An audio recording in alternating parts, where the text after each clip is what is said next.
All right, ladies and gentlemen, welcome back to another episode of But What Do I Know? It's your boy Craig Keon, and we back again.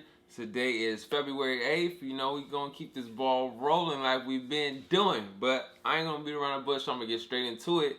Today, we're going to talk about Oregon becoming the first state to decriminalize the possession of all drugs. Yes.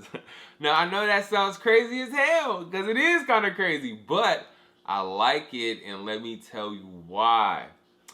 First off, we all know the war on drugs. I think that was around the Reagan era.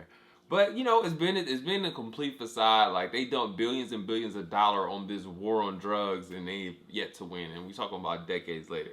When really we know it's just a simple way to target minority communities, and you know, people who live in low income neighborhoods and housing because they're more prone and more susceptible to said drugs.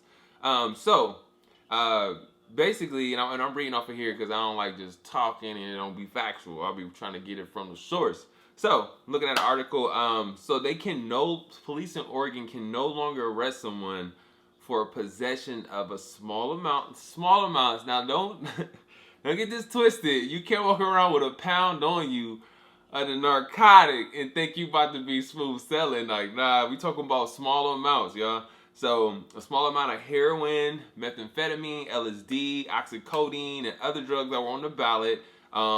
You no longer can be arrested for that. Instead, if you are found in possession, they face you with $100 fine or a health assessment that could lead to addiction counseling.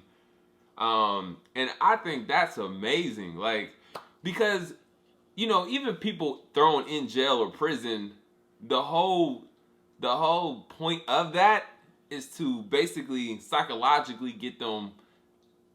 I don't know why brainwash keep going in my head, but just psychologically to get them, you know, refurbished, remastered, and you know, switched up and changed around, to be a better civilian in society.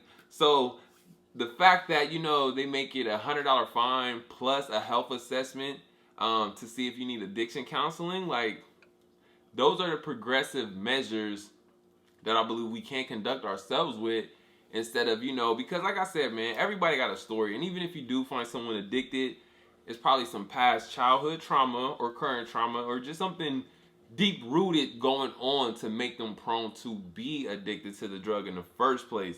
So to just be like, oh, you're on drugs, throw your ass in jail, get out, hopefully you better. If not, you gonna go back in for the same thing. Like, it's just, you know, it's stuff we talk about, but very seldomly do we see our actions actually back that up. So I think this is just, you know, right there, right in line with, you know, exactly how I feel like we should conduct ourselves as a society. You know, try to be a little bit more understanding, try to, you know, outreach and help people, because we spend hundreds and millions, if not billions of dollars. I know it's been a billion from the time it began to now, but we spend hundreds of millions of dollars on this quote unquote war on drugs. And if anything, it just takes a new face. Like, you had the crack epidemic in the 80s and things like that, and then like now and even today's age, like oxycodone and methamphetamines and heroin and stuff like that. That's the main big one that's kind of taking over, communities and things like that now in day and age. So it's like at some point we do have to decide to, like, you know, absolutely do something different.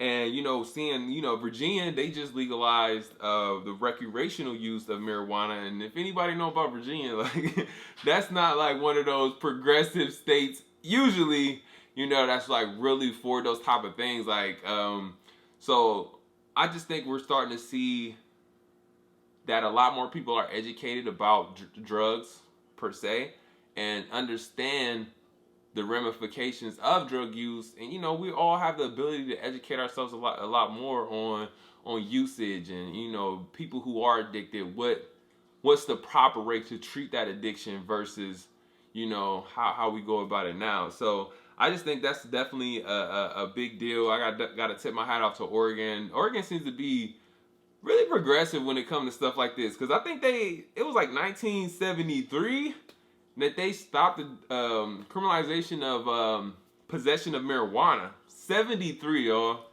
Like, that's progressive. And, they were one of the first states to have recreational marijuana. I believe recreational use of psilocybin mushrooms is also legal in Oregon too. We all know, the psychological effects of that, and some of the trauma healing and other things that have been, credited to the intake of shrooms.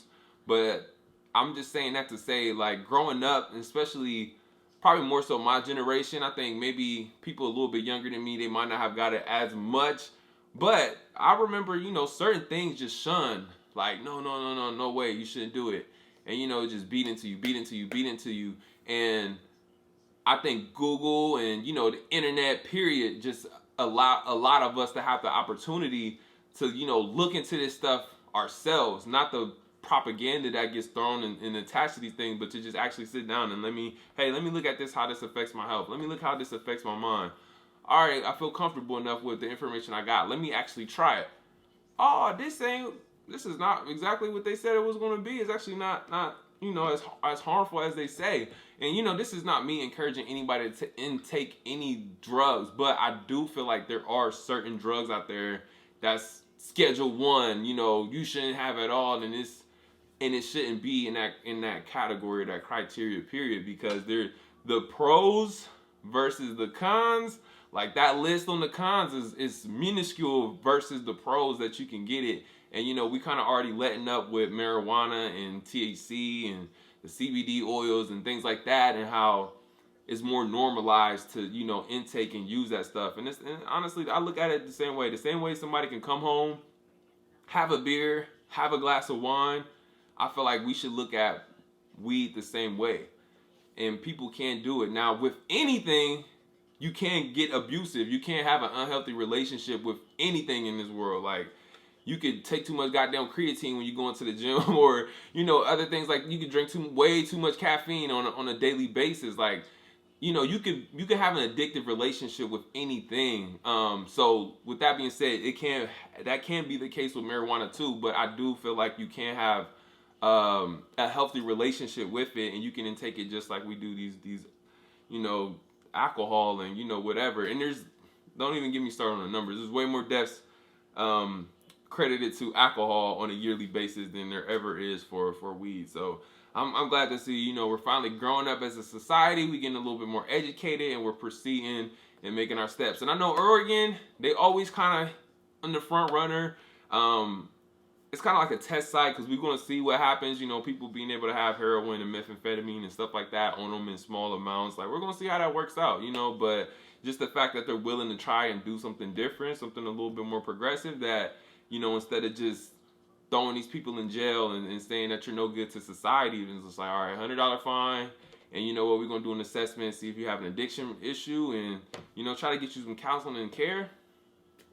Definitely got to tip my hat out to them. So, I ain't gonna hold y'all too long, but yeah, let me know what y'all think about that. Like, do you feel like your state, wherever you're at, do you feel like that's something they should look into? I know us in Ohio, we don't even have marijuana legalized recreationally, so I feel like that's a step that we definitely need to take, and I'll be taking a step in the right direction. And honestly, with Virginia going ahead and doing it, I feel like by 2025, I feel like at least 60 to 75% of the country is going to have marijuana legal recreationally. That's my opinion. I just think that's the trend that we're going in.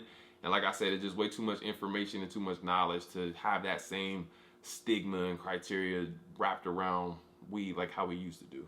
But with no further ado, let me know what y'all think about that, man. Leave y'all's comments in the comment section, of course. Don't forget, you can follow me on YouTube at But What Do I Know. Also, I'm on IG at But What Do I Know. And then I have another page, my main page, Craig Keon _ where you can find the gist of my information, whether it's music, whether it's the podcast, the whole nine. You can always find me on there. But with no further ado, I'm out of here. It's your boy Craig Keon, and I'm out.